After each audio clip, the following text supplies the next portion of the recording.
Assalamu alaykum. Hammalarning mush vaqt xayrlik bo'lsin. Bugun yana naq maydon taqishga keldim.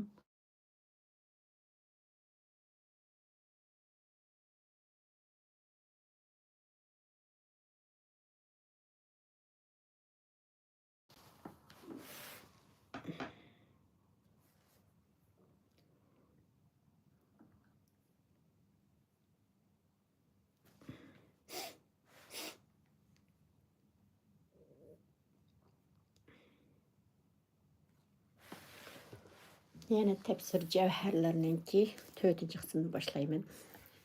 Bugun tunugün ülüşkün o'qiyolmagan 20 bet kitobni o'qiyman avval.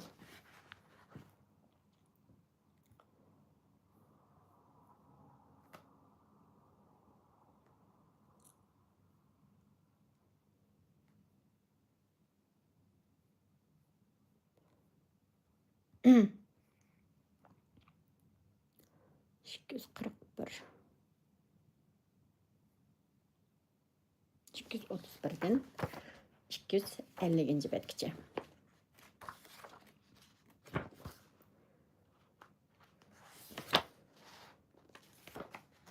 A'udhu billahi mineşşeytanirracim. Bismillahirrahmanirrahim.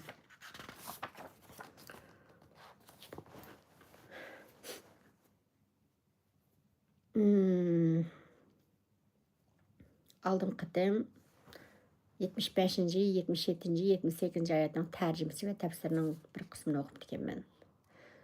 Hozir davomini o'qay.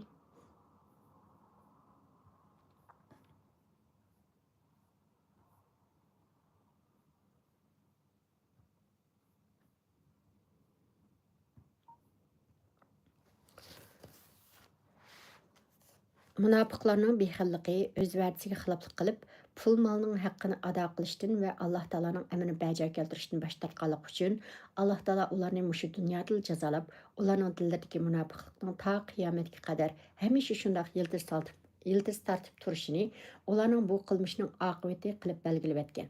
Chunki gunoh qanchalik kichik bo'lsin, u bir muddat shundoq davomlashgandan keyin u tadrijiy holda cho'ngib berib, nihoyat dilidagi iymonni g'uvolashtirib qo'ydi.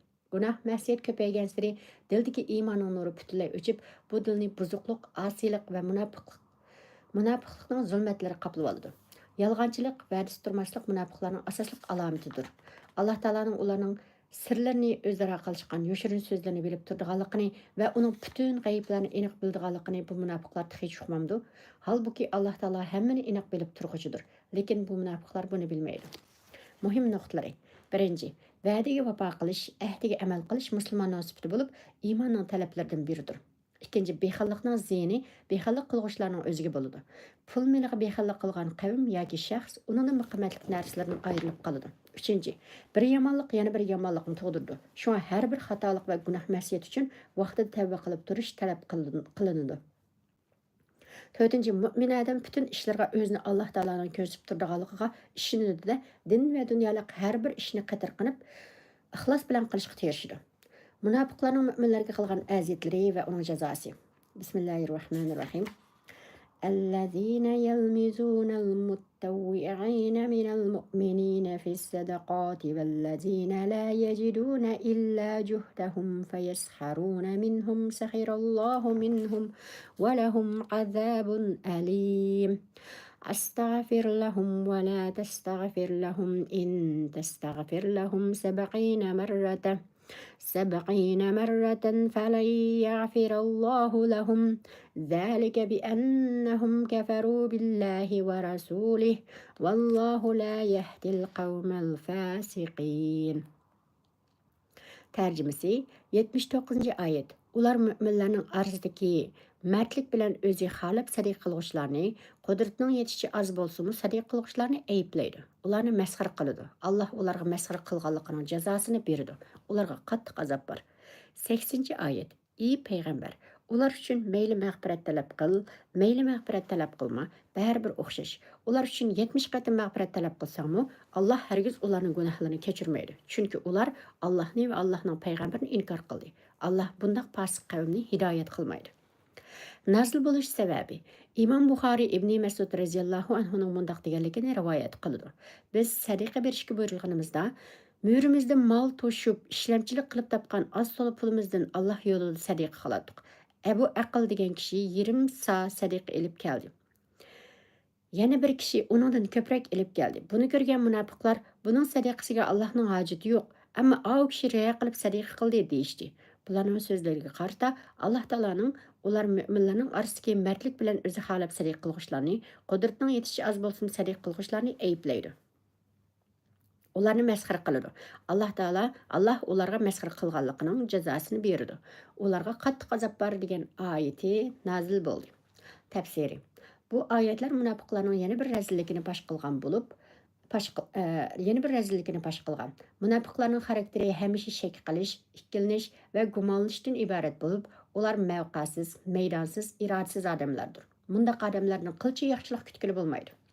Munofiqlarning vaziyatlaridan Alloh yo'lida ko'p pul mol sarf qilganlarmi va chami yetgach oz bir narsa sadiq qilganlarmi saqalmaydi. Chunki ular ko'p sadiq qilgan baylarni, oz sadiq qilgan yo'qsillarni ayblaydi. Baylarni sadiqa berib riyo qildi deb ayblasa, yo'qsillarni holiga boqmadi deb masxara qiladi. Ular o'zlarining Alloh yo'lida pul mol sarf qilmaganligiga va boshqalarni Alloh yo'lida pul mol sarf qilishdan to'sqanligiga kifoya qilmay, mo'minlardan Alloh yo'lida pul mol sarf qilganlarni ayblaydi. Ular ko'p sadiq qilganlarni tixa ayblasa, oz sadiq qilganlarni tixa ayblasa yoki o'zi sadiqa qilmasa, bu nima degan aqlsizlik, nima degan nahoqchilik? Alloh taolo u munofiqlarni o'z adolati bilan jazolaydi. Ular mo'minlarni masxara qilganligining jazosini mushu dunyoda tetiydi. Oxiratda bo'lsa qattiq azobga duchor bo'ldi. Bu munofiqlar islomning haq ekanligini bilib turib iymon etmadi. Bundan keyin iymon nuri ularning qalbiga kirmaydi. Shunga ular iymon etmaydi. Bu haqda Alloh taolo payg'ambar alayhisolamga mundoq degan: Ey payg'ambar, ular uchun mayli mag'firat talab qil, mayli mag'firat talab qilma, baribir o'xshash. Ular uchun 70 qatim mag'firat talab qilsangmi, Alloh hargiz ularning gunohlarini kechirmaydi. Chunki ular Allohni va Allohning payg'ambarini inkor qildi. Alloh bundoq fosiq qavmni hidoyat qilmaydi. Bu oyatdan shuni ko'rib olishga bo'ladiki, payg'ambar alayhisalom munofiqlarning hidoyat tepib yaxshilardan bo'lib qolishini umid qilganlikdan ular uchun Alloh taolodan mag'firat tilaydi. Bu sababdan Alloh taolo payg'ambar alayhisalomni munofiqlar uchun mag'firat tilashni ma'ni qilgan. Chunki ular payg'ambar alayhisolamni o'ldirish uchun suiqasd planlagan. Alloh yo'lida sadiq qilg'uchilarni ayblagan. Musulmonlarga ziyonkashlik qilgan qilmishlar bilan tonilgan munofiqlar bo'lib, ular barliq yomonliklarning va butun razilliklarning boshlamchilari edi. Ulardan qat'iy yaxshilik kutilmaydi. Chunki ular shunchalik cho'ng gunohlarga batgan va dili qariyib ketgan maxluqlar bo'lganlikdan Alloh taolo ularning qalbini pechatlab etgan. Ko'zlarini haqiqatni ko'rishdan ko'r, quloqlarini haq so'zlarni anglashdan g'oz qilib etgan. Shunga Alloh taolo ularni ayblagan so'zda, chunki ular Allohni va uning payg'ambarini inkor qildi degan. Bunda qazg'unlarning hidoyat tepishini kutgili bo'lmaydi. Ular uchun Alloh taoladan mag'firat tilaganning foydasi yo'q. Shunga Alloh taolo payg'ambar alayhissalomni ular uchun mag'firat tilashni ma'ni qilgan. Chunki Alloh taolo aql va dinning cheklimasidan chiqib ketgan. Alloh taologa itoat qilishdan bosh tortgan bundaq fosiq qavmni hidoyat qilmaydi. Muhim nuqtalari: Müminlerini mesxir qilish eg'ir gunohdir. Ularning e'tiqodini mesxir qilish bo'lsa kofirlikdir. Ikkinchi, Alloh taolo haqiqiy mu'min bandalarni hamisha qo'g'daydi. Alloh taoloning himoyasi ostiga kirgan odam baxtlik odamdir. Uchinchi, kofirlik holatida o'lganlar uchun qilgan duo, berilgan sadaqa va tilgan istig'for foydasizdir. Kufrlikni va azg'unlikni davomlashtiruvchilar hidoyatdan mahrum qildi. Chunki bundaqlarning ko'zlari to'g'rini va haqni ko'rishdan pardlanib qoladi. Jihoddan qilib qolganlar. فرح المخلفون بمقعدهم خلاف رسول الله وكرهوا أن يجاهدوا بأموالهم وأنفسهم في سبيل الله وقالوا لا تنفروا في الحر قل نار جهنم أشد حرا لو كانوا يفقهون فليضحكوا قليلا وليبكوا كثيرا جزاء بما كانوا يكسبون. Tercümesi 81. ayet. Allah'ın peygamberge xilaflık qilib, Təbük g'azotasiga chiqish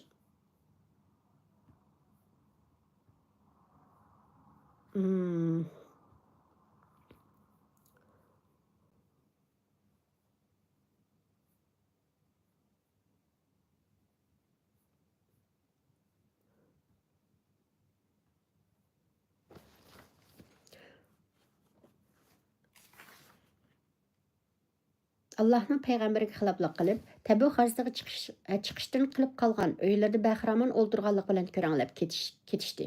Ular Alloh yo'lida pul mollari bilan, jonlar bilan jihad qilishni yoqtirmadi. Ular bir-biriga issiqda chiqmanglar deyishdi. Ey payg'ambar, u munofiqlarga jahannamning o'ti tixim qiziqdir degan. Agar ular buni tushungan bo'lsaydi, issiqda jihadga chiqishdan qilib qolmagan bo'ladi. 82 oyat. Ular qilmishlarining jazosi uchun oz kulsin, ko'p yig'lasin.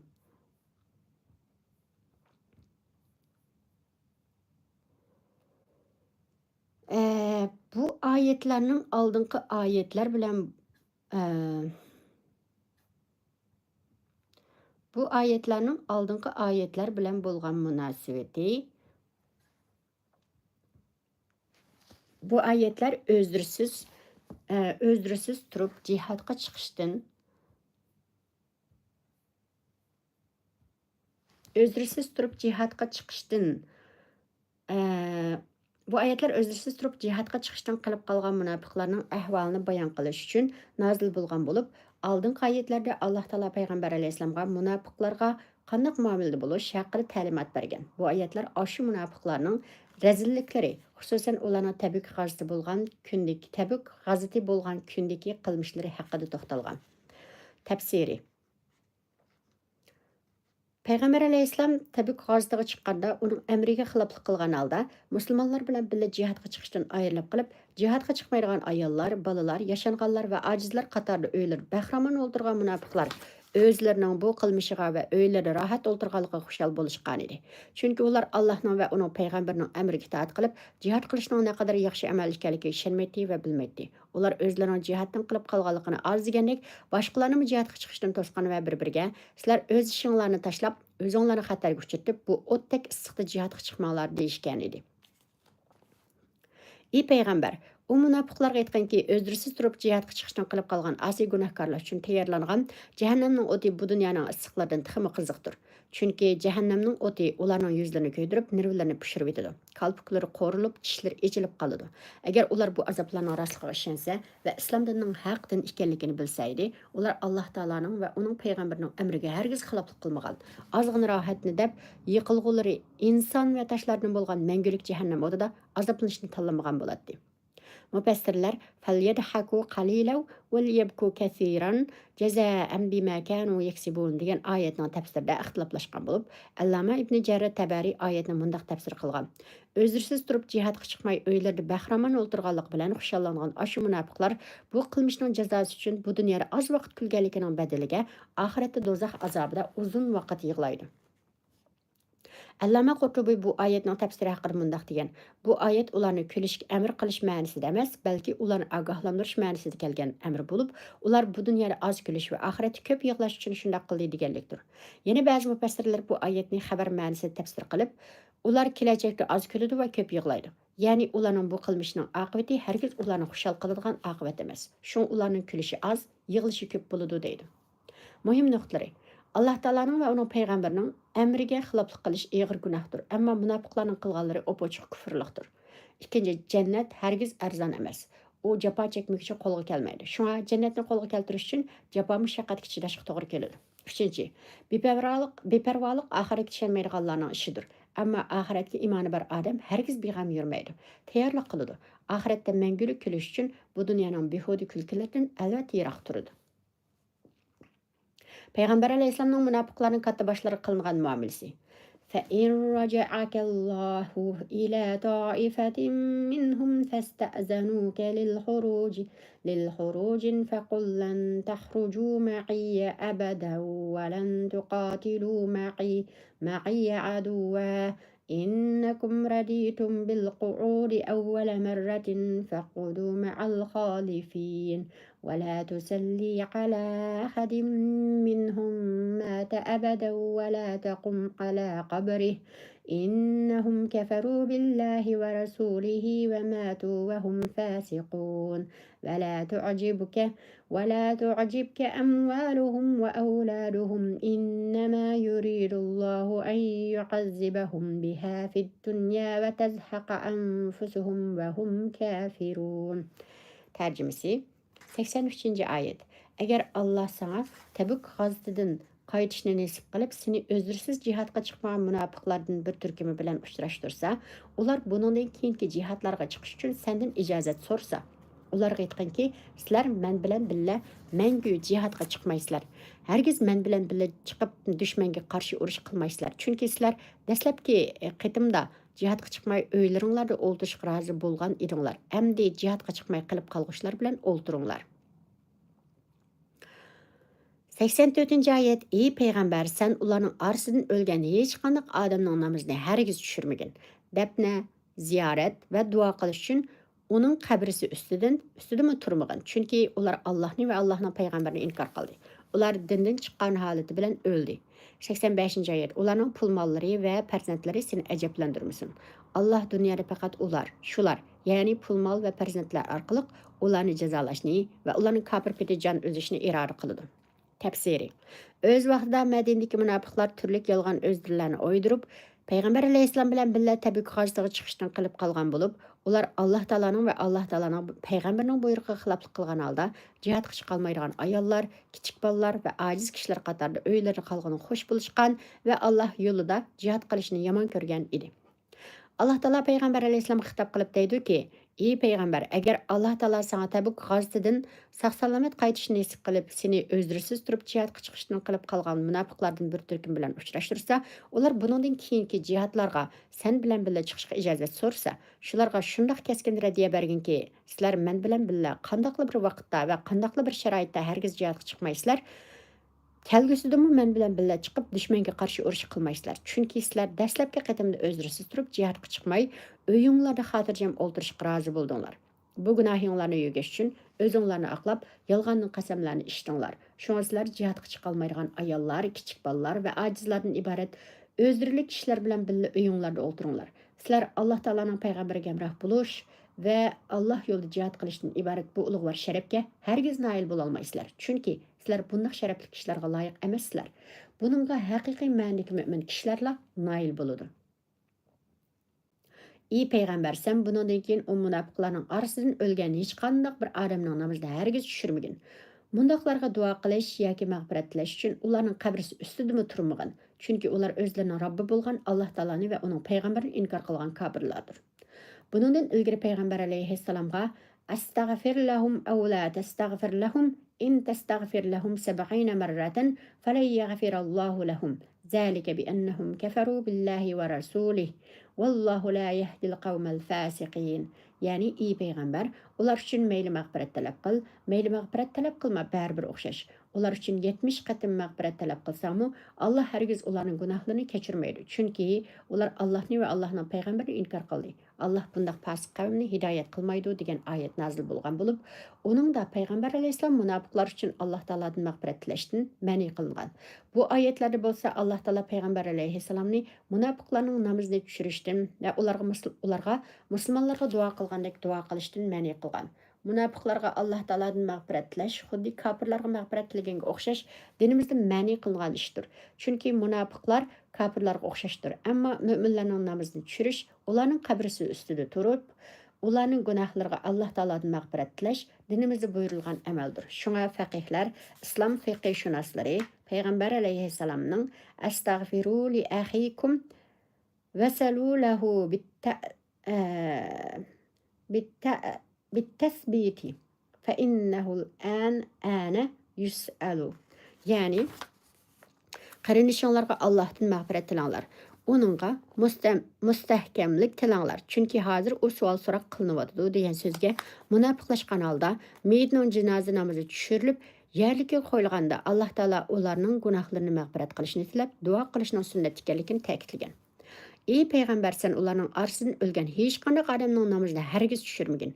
Dafna, ziyorat va duo qilish uchun uning qabrisi ustida turmagan degan oyatning nozil bo'lish sababi to'g'riliq Imom Buxoriy va Imom Muslim rivoyat qilgan bir hadisda mundaq degan.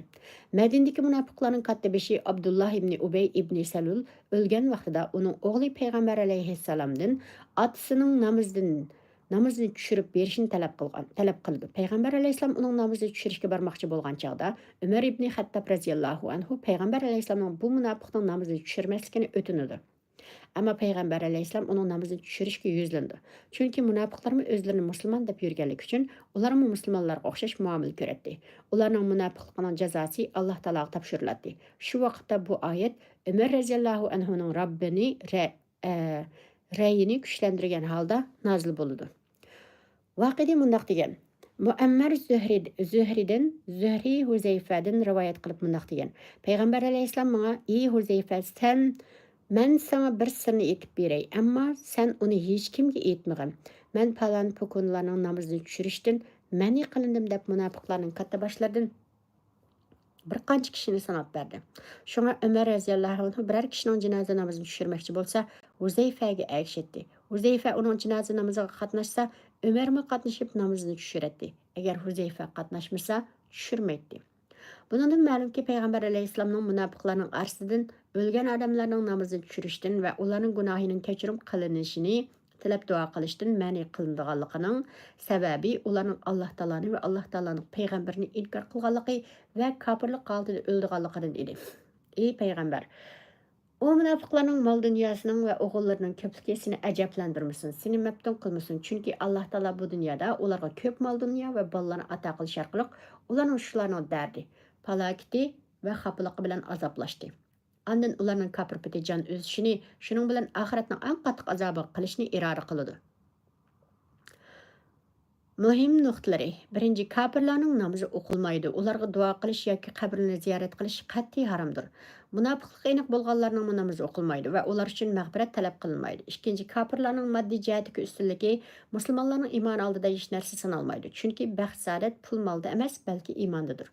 Uchinchi, mol dunyo va bolalar dunyo tirikchiligining zinnatlari va ko'ngillik turmushining omillari bo'lgandek, ba'zida baloyi ofatning sababchisi bo'lib qoladi. Munofiqlarning jihati haqidagi mavqesi. Bismillahirrohmanirrohim. Va iza unzilat suratun an aminu billahi va jahidu ma'a rasulihi ista'zanaka ulul tawli minhum wa qalu zarna nakum ma'al qa'idin radu bi an yakunu ma'al hawalifi wa tubi'a ala qulubihim fahum la yafqahun. لكن الرسول والذين آمنوا معه جاهدوا بأموالهم وأنفسهم وأولئك لهم الخيرات وأولئك هم المفلحون أعد الله لهم جنات تجري من تحتها الأنهار خالدين فيها ذلك الفوز العظيم.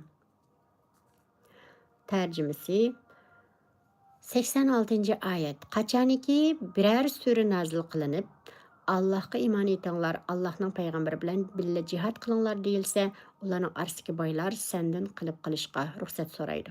Ular bizni qo'y, biz jihadga chiqmay uylarda qilib qoladiganlar bilan birlə bo'laylik deydi. 87. ayet.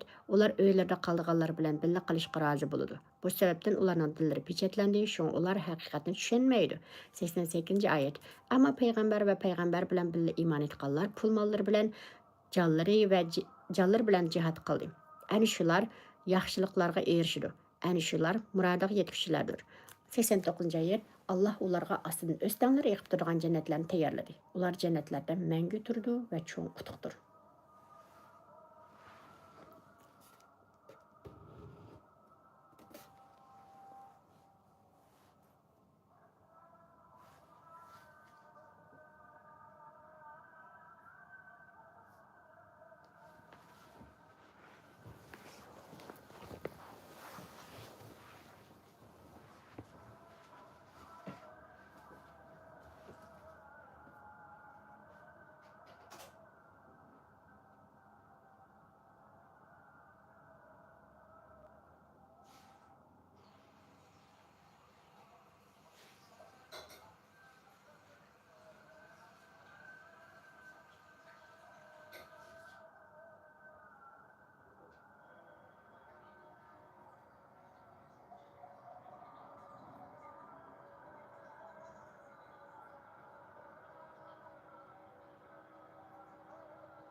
86, 87, 88, 89 oyatlarning tafsiri.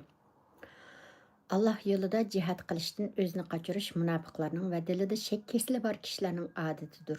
Ey payg'ambar, sana biror sura nozil qilinib, uningda Alloh taologa iymon etishga va Alloh taoloning payg'ambari bilan birga jihad qilishga amr qilinsa, munofiqlarning orasidagi jihad uchun pul mol sarf qilishga cham yetadigan, jihadga chiqishga kuchi yetadigan boylar xijil bo'lmasdan, sendan jihaddan qilishga ruxsat so'raydi. Ular nurg'ulg'an yolg'on bahona sabablarni ko'rsatib, ey Muhammad, bizni qo'y, bizni jihadga zo'rlama. Bizning ayollar, yashinib qolganlar, kasalchanlar va kichik bolalar qatorida uylarimizda o'tirishimizga ruxsat bergin. Biz jihadga chiqmay turayli deydi. O munofiqlar nomus qilmay, ayollar, bolalar va kasalchan kishilar bilan birlikda qilishni o'zlari uchun ravo ko'rdi. Bundaqlar nafsi xohishning yomonligi va niyatining buzuqligi tufaylidan yaxshilikni va yaxshilar bilan birga bo'lishni xohlamaydi. Hidoyatni, iymon nurini va nasiyatni qabul qilmaydi.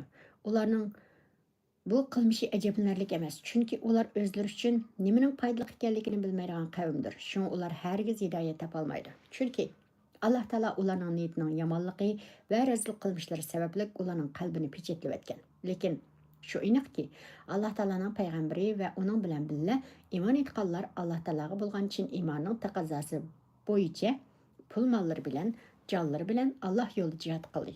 Bu yo'lga borliqni atadi. Ular Alloh taolaning roziligiga erishish va uning katta mukofotiga nail bo'lishning bunday obdan fursatini qo'ldan bermaslik uchun barcha imkoniyati bilan terishdi. Ana shular dunyoda nusrat va g'alabadan iborat yaxshilikqa erishish va kufrning yiltizini qo'rqitib tashlab, Alloh taoloning dinini barliq dillardan ustunlik ega qilish yo'lida jihad qildi. Shunga ular qanday ekanligini Alloh taolodan boshqa hech kim bilmaydigan katta mukofotlarga, nurg'un yaxshiliklarga nail bo'ladigan kishilardir. Ana shular ikkili dunyoning yaxshiligiga erishidi. Ana shular murodiga yetadi. Alloh taolo ularga qasrlarning ostidan o'stanlar yiqib turgan jannatlarni tayyorladi. Ular bu jannatlarda mangu turdi. Bu haqiqatan katta utuqdir. Muhim nuqtalari. Birinchi, Qur'oni Karim islom qonunshunosligining eng asosli dasturidir. Ikkinchi, o'zrisiz turib jihadga chiqmaslikqa ruxsat so'rash ma'ni qilingan bo'lib, ayni vaqtdagi munofiqlar jihad qilmaslik uchun yolg'on o'zrilarni o'ydirib chiqib, payg'ambar alayhisolamdan to'la ruxsat so'raydi. Uchinchi, umumyuzlik jihad boshlangan chog'da jihadga chiqmaslik og'ir gunohdir. To'rtinchi, pul molni jonni tikib Alloh yo'lida jihad qilish eng afzal ibodatdir. O'zrisiz jihaddan qilib qolganlar. Bismillahirrohmanirrohim.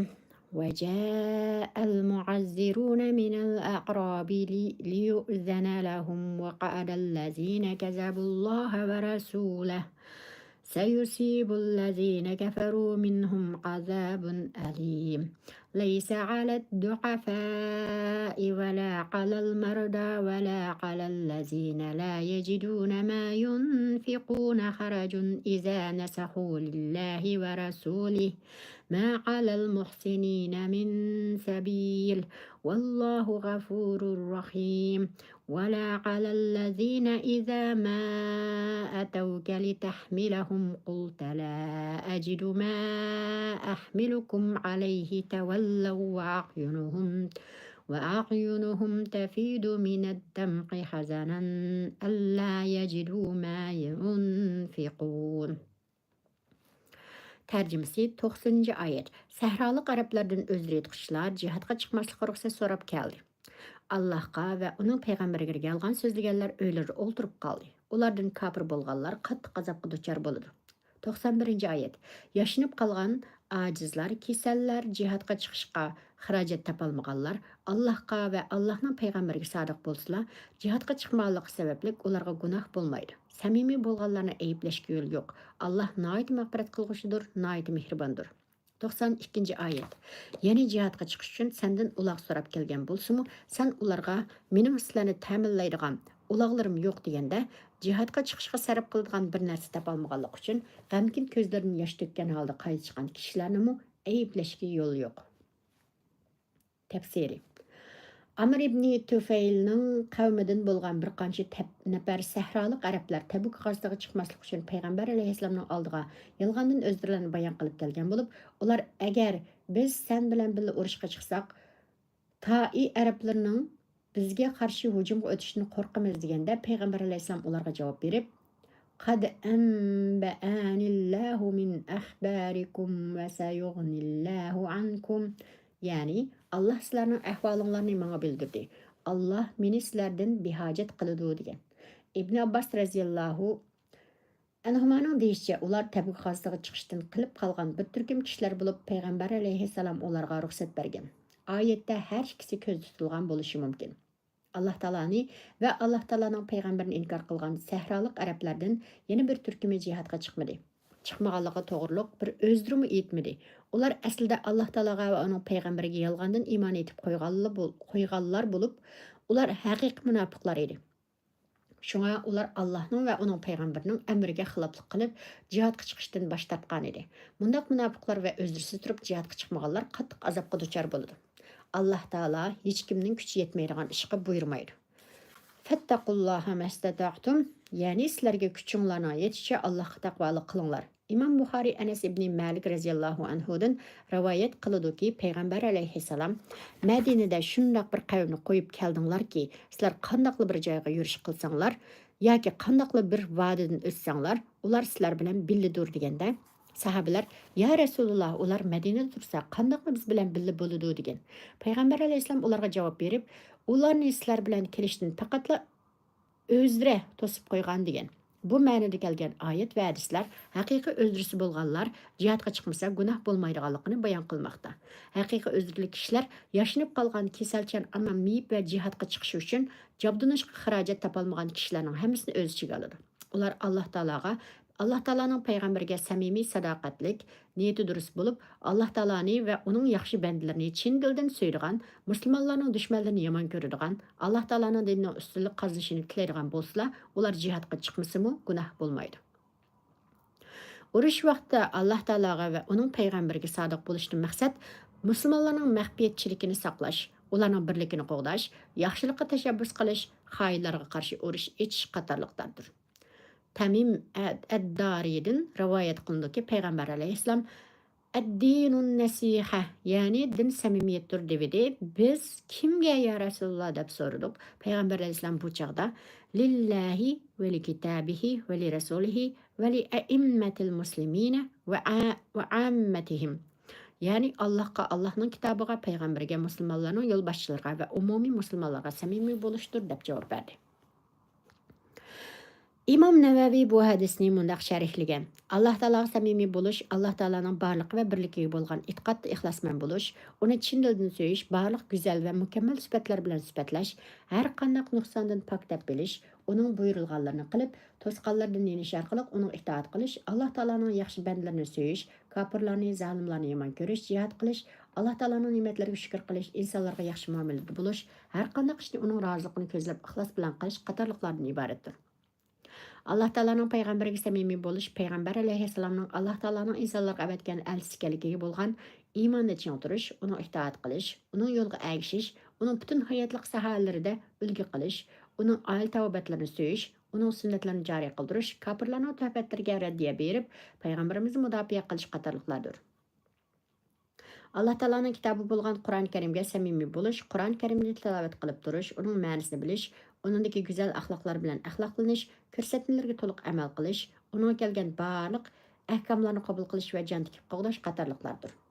Musulmonlarning yo'lboshchilariga samimiy bo'lish, musulmon yo'lboshchilarining atrofiga uyushish, ularni qo'g'dash, ular to'g'ri yo'lda bo'ladi ekan, ularga qarshi chiqmaslik, ularga yordam qilish, xatolik bo'lsa samimiy tuzish berish, ularga samimiy nasihat qilish, agar ular haqiqatdan chetnab ketsa, o'z xatoligini bilib tuzitib olg'uchilik, siliq muomala qilish qatorliqlardir.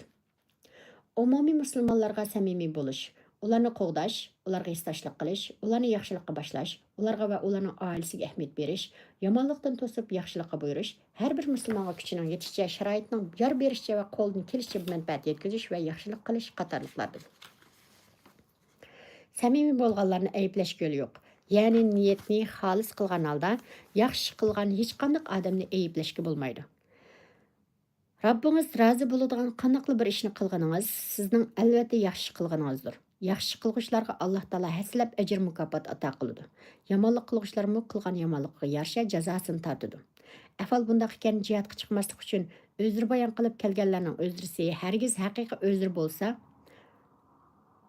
agar haqiqiy o'zra bo'lsa, ular Alloh taologa va uning payg'ambariga bo'lgan iymonida va itoatmanligida samimiy bo'lgan, amallarda ixlosmand bo'lgan ekan, ularni ayblashga qat'iy yo'l yo'qdir. Chunki Alloh taolo bandalarning kamchiliklarini kechirim qilg'uchi va ularga nihoyat mehribondir.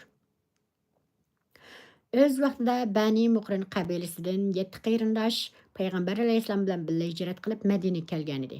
Ular Tabuk g'azotida bo'lgan kuni payg'ambar alayhissalomning oldiga kelib, uningdan birga jihadga chiqish uchun uloq so'ragan.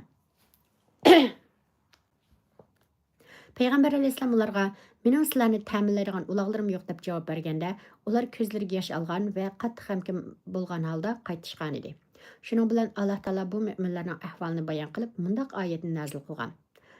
Yeni jihadga chiqish uchun sendan uloq so'rab kelgan bo'lsa-mu, sen ularga mening sizlarni ta'minlaydigan uloqlarim yo'q deganda, jihadga chiqishga sarf qilgan bir narsa topolmaganlik uchun g'amkin, ko'zlaridan yosh ko'rgan holda qaytishgan kishilarni ayblashga yo'l yo'q. Muhim nuqtalari. Birinchi, Alloh taoloning yo'lida jihad qilish iymonida rostchil bo'lganlar bilan yolg'onchilarni sinaydigan cho'ng sinoqdir. Har qanday bir millat o'ziga o'zi xo'ja bo'lib, hur va ozod hayot kechirish fursatiga ega bo'lish uchun o'limdan qo'rqmaydigan pul meliga va jiniga bexallik qilmaydigan erlarga muhtojdir. Uchinchi, bu dunyoda musulmonlarni oladiganlar va ularning ko'zini bo'yaganlar Alloh taoloni oldiga olmaydi. Chunki Alloh taolo dillardagi sirlarni bilib turg'uchidir. O'zrisiz turib jihatdan qilib qolganlar va ularning jazosi. Bismillahirrohmanirrohim. إنما السبيل على الذين يستأذنونك وهم أغنياء رضوا بأن يكونوا مع الخوالف وتبع الله على قلوبهم فهم لا يعلمون يعتذرون إليكم إذا رجعتم إليهم قل لا تعتذروا لن نؤمن لكم قد نبأنا الله من أخباركم وسيرى الله عملكم ورسوله ثم تردون إلى عالم الغيب والشهادة فينبئكم بما كنتم تعملون سيحلفون بالله لكم إذا انقلبتم إليهم لتعرضوا عنهم فأعرضوا عنهم إنهم رجس ومأواهم جهنم جزاء بما كانوا يكسبون يحلفون لكم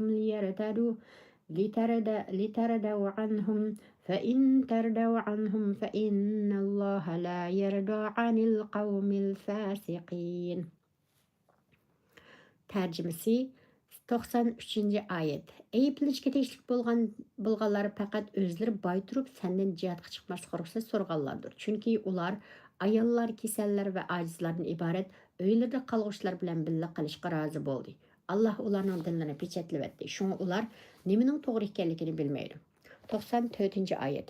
Ey iymon etganlar, sizlar g'azotdan ularning yana qaytib kelgan chig'inglarda ular sizlarga o'zlari aytadi.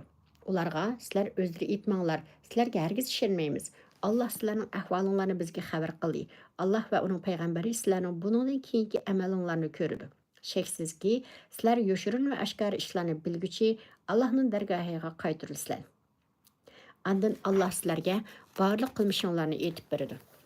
95. oyat. Ularning yana qaytib borganinglarda ular sizlarning ayblamasliklaringiz uchun yolg'on o'zrlarni aytib, Allohning nomi bilan qasam qiladi. Ulardan yuz o'ringlar, chunki ular nejisdir. Qilmishlarining jazosi uchun ularning boradigan joyi jahannamdir. 96. oyat. Sizlarning roziliklaringizga erishish uchun ular sizlarga qasam ichib beradi. Sizlar ularning rozi bo'lgan taqdirda Alloh bundaq fosiq qavmdan hargiz rozi bo'lmaydi. Nazil bo'lish sababi.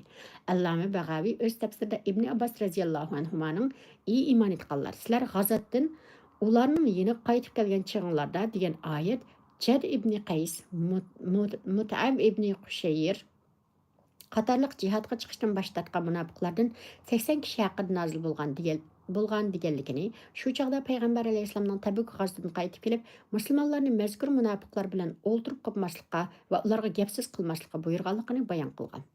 Tafsiri.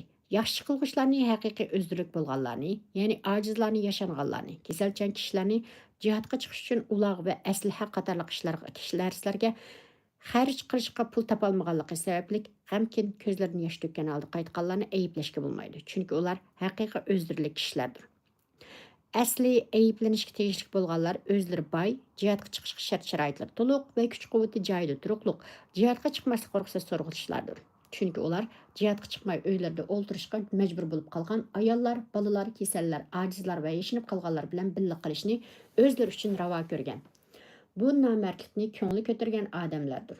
Shunga Alloh taolo ularning dillarini yaxshilik va hidoyat nuri kirmasin deb pechatlayapti. Shunga ular nimaning to'g'ri, nimaning xato ekanligini, Alloh taoloning amr farmonlarini o'rnashning foydasini va o'zlarining bu nomardlarcha qilmishining dunyo va oxiratdagi yomon oqibatini bilmaydi. Eng yomon bo'lgani ular haqiqatni tushunmaydi. Alhamdulillah, bu kitobning tünögünkü kısmını tamamladık. Hadi şuradan. Neyse.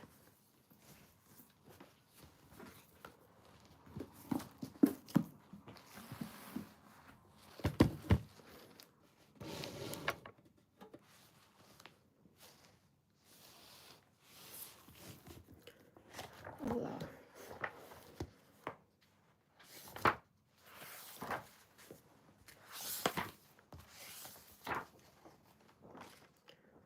Şeker mi? 5.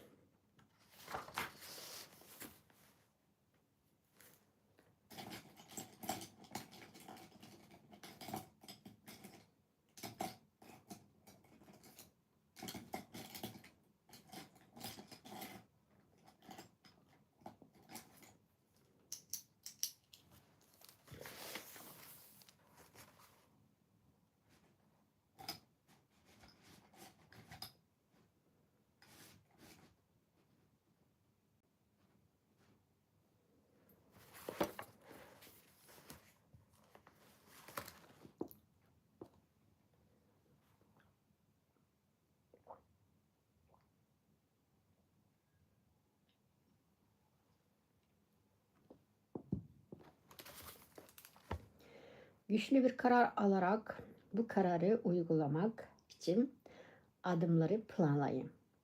Kararlılık ve azmin size nasıl bir güç kattığını gözlemleyin. Bunları yazın.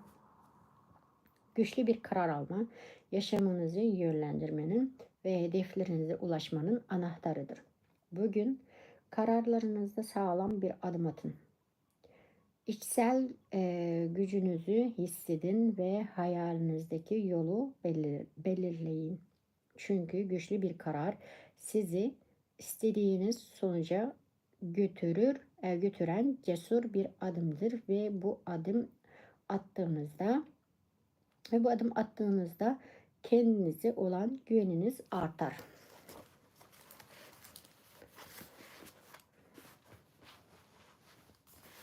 Evet.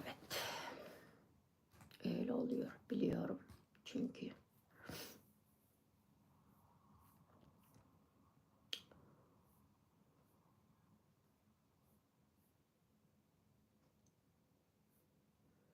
bugün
الإنسان لفي خسر إلا الذين آمنوا وعملوا الصالحات وتواصوا بالحق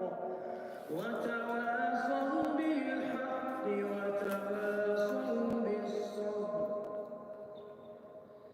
ويل لكل همزة لمزة الذي جمع مالا وعدده يحسب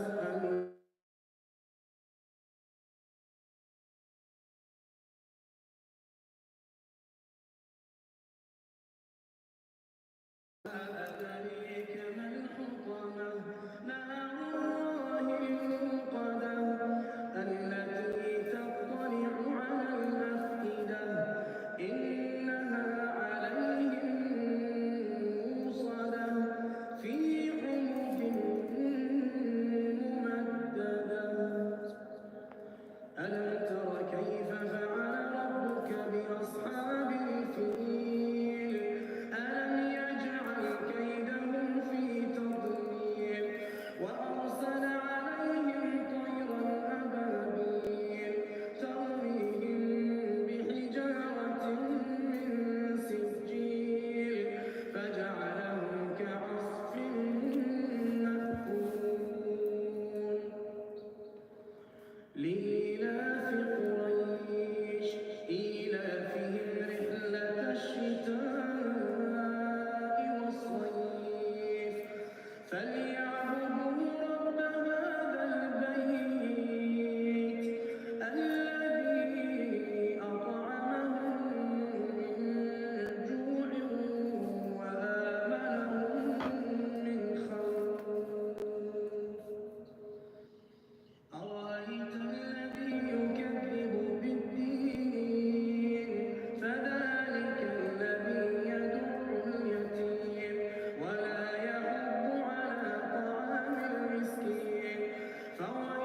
What's your name?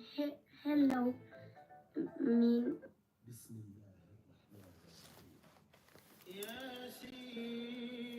ياسين والقرآن الحكيم إنك لمن المرسلين على صراط مستقيم تنزيل العزيز الرحيم لتنذر قوما ما أنذر آباؤهم فهم غافلون لقد حق القول على أكثرهم فهم لا يؤمنون إنا جعلنا في أعناقهم أغلالا فهي إلى الأذقان فهم مقمحون وجعلنا من بين أيديهم سدا ومن خلفهم سدا فأغشيناهم فهم لا يبصرون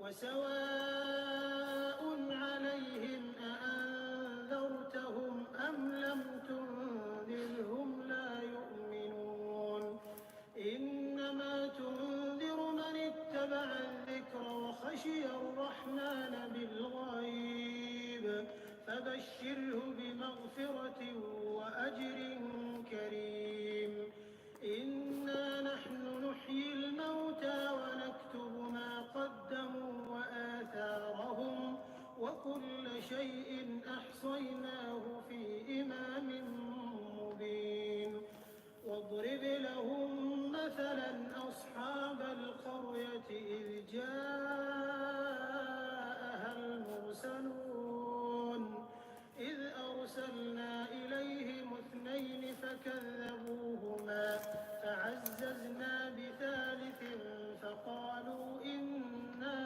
إليكم مرسلون قالوا ما أنتم إلا بشر مثلنا وما أنزل الرحمن من شيء إن أنتم إلا تكذبون قالوا ربنا يعلم إنا إليكم لمرسلون وما علينا إلا البلاغ المبين قالوا إنا تطيرنا بكم لئن لم تنتهوا لنرجمنكم وليمسنكم منا عذاب أليم قالوا طائركم معكم أئن ذكرتم بل أنتم قوم مسرفون وجاء من أقصى المدينة رجل يسعى قال يا قوم اتبعوا المرسلين اتبعوا من لا يسألكم أجرا وهم مهتدون وما لي لا أعبد الذي فطرني وإليه ترجعون أأتخذ من دونه آلهة إن يردني الرحمن بضر لا تغن عني شفاعتهم شيئا ولا ينقذون إني إذا لفي ضلال مبين إني آمنت بربكم فاسمعون قيل ادخل الجنة قال يا ليت قومي يعلمون بما غفر لي ربي وجعلني من المكرمين. For just $37, you can generate as many videos as you want and never have to worry about showing your face on camera or using وما أنزلنا على قومه من بعده من جند من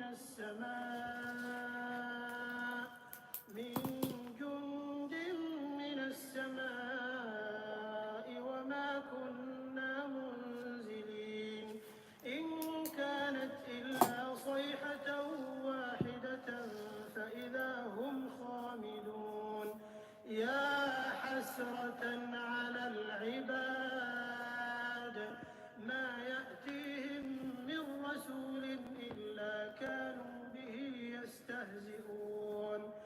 ألم يروا كم أهلكنا قبلهم من القرون أنهم إليهم لا يرجعون وإن كل لما جميع لدينا محضرون وآية لهم الأرض الميتة أحييناها وأخرجنا منها حبا فمنه يأكلون. Bugünlük müşünçülük bolsun. Unda olsa kelar qatımlıq nahmaydan tarqıtışımızı görüşeli. Allah'a emanet.